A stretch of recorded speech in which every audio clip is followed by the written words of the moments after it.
قولي لي يا اختي، هو صحيح الرجاله لما بتكبر عقلها بيصغر، ولا دي حاله مخصوصه بس لابو سيد؟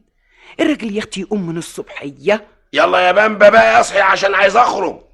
طب قول يا صبح، رايح فين على الصبح يا دي الراجل؟ رايح السيمه يا فتاح يا عليم. هروح فين يعني؟ هروح فين على الصبح يا بامبا؟ وانا عارفه يا اخويا، ما انتوا كده يا صنف الرجاله ميه من تحت تبني. وبعدين بقى رايح الشغل يا بامبا. ارتحت بقى؟ لا مرتحتش. طب عن اذنك عن اذنك اهو بشوف حالي عشان اخرج. ومستعجل قوي كده ليه يا ابو سيد؟ بقول لك رايح الشغل. وهو اللي بيروح الشغل يبقى الضربه مستعجلها قوي كده؟ عجايب، هي اسطوانه كل يوم اسطوانه ما بتخلصش؟ ما قلت لك 100,000 مره الشغل بمواعيد، عندنا ساعه لازم نمضي فيها. امشي بقى ولا التحقيق لسه ما خلصش؟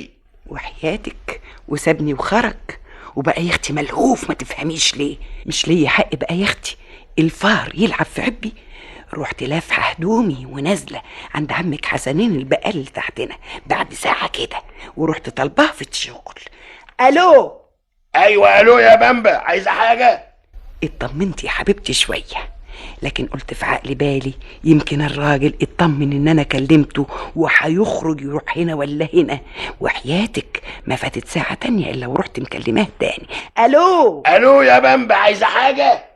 اصدق بقى يا اختي ان الراجل ابو سيد حقيقي في الشغل؟ وحياتك ابدا ما دخلش عقلي الكلام ده. يكونش يا اختي فيه راجل معاه صوته زي صوته وبيخليه يرد عليا ويكلمني وهو داير على حل شعره؟ يا ما تحت السهي واهي.